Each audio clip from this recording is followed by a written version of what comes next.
Hello दोस्तों, आज की वीडियो में मैं आपको बताऊंगा मैरिज रजिस्ट्रेशन कैसे किया जाए और रजिस्ट्रेशन के दौरान डॉक्यूमेंट कौन-कौन से लगाए जाएं ताकि आपको कोई दिक्कत का सामना ना करना पड़े।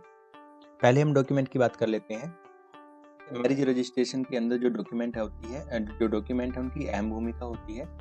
ठीक है, तो डॉक्यूमेंट कौन-कौन से लगाने हैं उसके बारे में मैं आपको वन बाय वन बताऊंगा। ठीक है, जो फॉर्म 1 है आपने इसके 2 सेट लगाने हैं। ठीक है, जो फॉर्म 1 है वो नीचे मैं डिस्क्रिप्शन बॉक्स में अटैच कर दूंगा, आप वहां से इसको डाउनलोड कर सकते हैं। फॉर्म 2 है, इसके भी आपने 2 सेट लगाने हैं। जो फॉर्म 4 है जो 4 है, ठीक है, फॉर्म 4 है, इसके भी आपने 2 सेट लगाने हैं और जो बाकी फॉर्म बच गए आपने उनका एक-एक सेट लगाना है। ठीक है, जितने भी एफिडेविट हैं आपने उनको नॉन जुडिशियल स्टैम्प पेपर जो 10 रुपये का आता है उसके ऊपर निकलवाना है। ठीक है, तो जो एफिडेविट है वो लड़के की तरफ से 2 एफिडेविट लगते हैं, एक-एक कॉपी। उसके बाद जो लड़की है उसकी तरफ से 2 एफिडेविट लगते हैं, वो भी एक-एक कॉपी लगती है।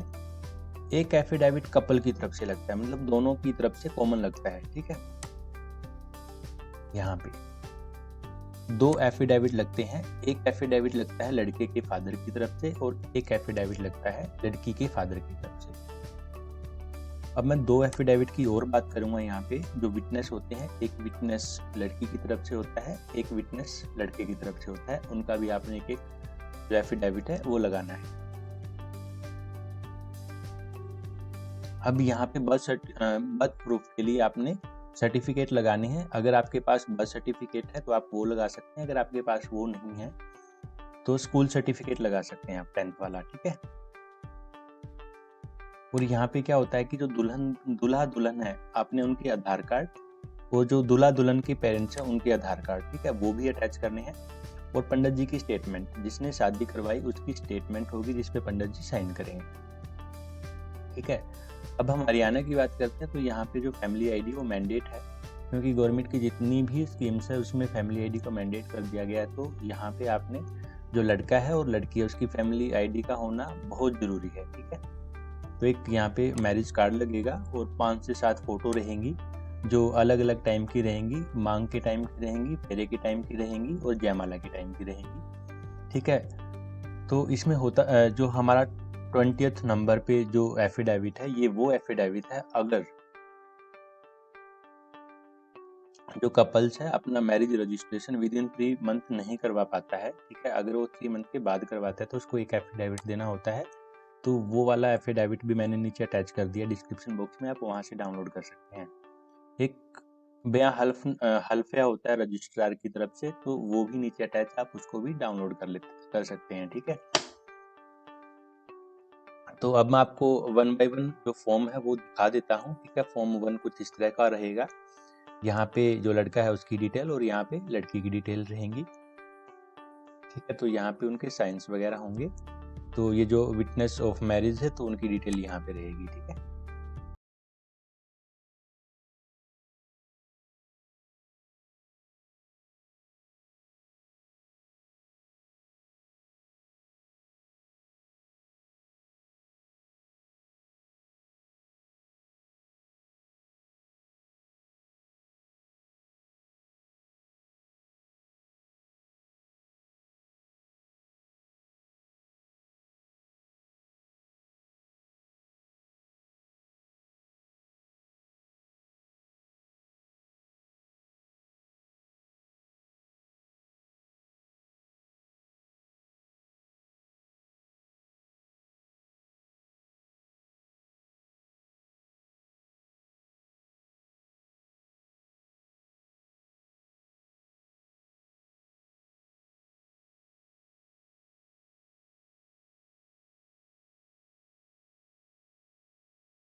करना है और जैसे ही आप साइन इन बटन के ऊपर क्लिक करेंगे तो आपके सामने कुछ इस तरह का डैशबोर्ड आपको दिखाई देगा। ठीक है, तो यहाँ पे हरियाणा विवाह पंजीकरण जो मेन स्क्रीन आपको दिखाई देगी।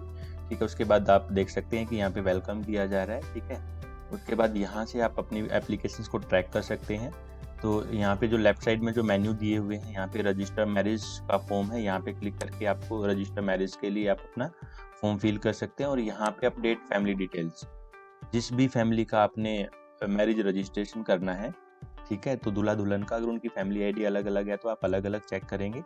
ठीक है, मेक श्योर कर लेना है कि उनकी जो फैमिली आईडी में डिटेल्स है तो वो करेक्ट हो, क्योंकि वो डिटेल यहाँ पे यूज होनी है। ठीक है, यहाँ पे यूज होनी है। ठीक है, तो आपने एक बार चेक कर लेना है उसको। ठीक है, तो अभी हम इसका बस आपको जर्नली बता देते हैं कि मतलब कैसे कैसे क्या करना है। स्पेशल एक्ट में अगर आपकी शादी होती है तो यहाँ पे अगर आपको प्रोटेक्शन वगैरह चाहिए होती है तो आप इसको सिलेक्ट कर सकते हैं, अदरवाइज इसकी ज़रूरत नहीं है। उसके बाद मैरिज रजिस्ट्रेशन डिटेल्स आपको मतलब यहाँ पे फिल करनी है। तो एरिया टाइप अर्बन के हैं आप या रूरल के हैं तो आपने अकॉर्डिंगली सिलेक्ट कर लेना। उसके बाद डिस्ट्रिक्ट सिलेक्ट करना है, जिस भी डिस्ट्रिक्ट के आप हैं। ठीक है, तो यहाँ पे सब डिस्ट्रिक्ट आपने सिलेक्ट करना है।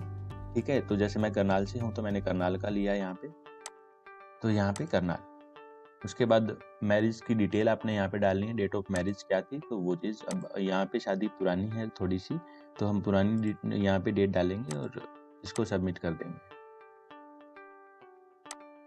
ठीक है, उसके बाद प्लेस ऑफ मैरिज का था हमारा इंडिया में था। कंट्री, अगर हम कंट्री की बात करें, अगर इंडिया में है तो आप यहाँ से इंडिया सेलेक्ट करेंगे, अगर बाहर है तो आप बाहर का भी कोई भी कंट्री सेलेक्ट कर सकते हैं। ठीक है, उसके बाद आपने स्टेट सेलेक्ट करना है, अगर आपका हरियाणा में होता है तो हरियाणा, अदरवाइज जो भी स्टेट आपका पड़ता है तो आप वो सिलेक्ट करेंगे। उसके बाद आपने डिस्ट्रिक्ट सेलेक्ट करना है। ठीक है, जिस भी डिस्ट्रिक्ट के आप हैं तो यहाँ पे एड्रेस, जिस भी विलेज में आपकी शादी हुई है वो यहाँ पे आपने डालना है। उसके बाद यहाँ पे जो लड़के की डिटेल है वो आपने डालनी है।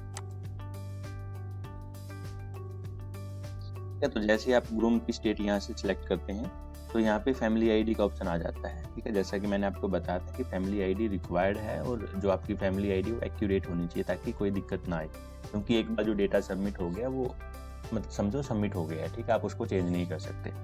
ठीक है, तो इस तरह से यहाँ पे ग्रूम की डिटेल डालनी है, यहाँ पे लड़की की डिटेल डालनी है। तो यहाँ पे अगर वो हरियाणा से है तो ऑब्वियसली उसकी फैमिली आईडी जाएगी, अगर वो बाहर से है तो उसकी फैमिली आईडी की जरूरत नहीं है। ठीक है, उसके बाद विटनेस की डिटेल, यहाँ पे जो शादी के दौरान जो विटनेस थे उनकी डिटेल आपने यहाँ पे डालनी है। उसके बाद आपने फोटोग्राफ अटैच करनी है, जो आपको बताया गया था 4 से 5 फोटोग्राफ लगनी है। यहाँ पे लड़के की फ़ोटो लगनी है, लड़की की फ़ोटो लगनी है, दोनों की एक कपल फ़ोटो लगनी है यहाँ पे।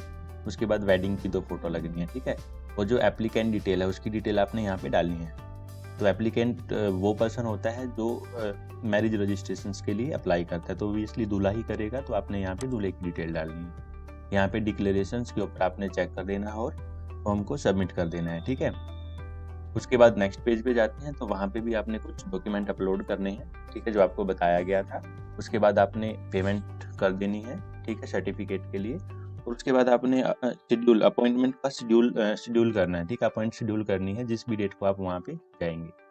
ठीक है, तो इस वीडियो में हमने बस आपको जस्ट एक ओवरव्यू दिया है कि आप मतलब कैसे कैसे क्या करेंगे। ठीक है, अगर आपको वीडियो पसंद आया है तो भाई चैनल को सब्सक्राइब कर लें, लाइक करें, शेयर करें, कमेंट करें।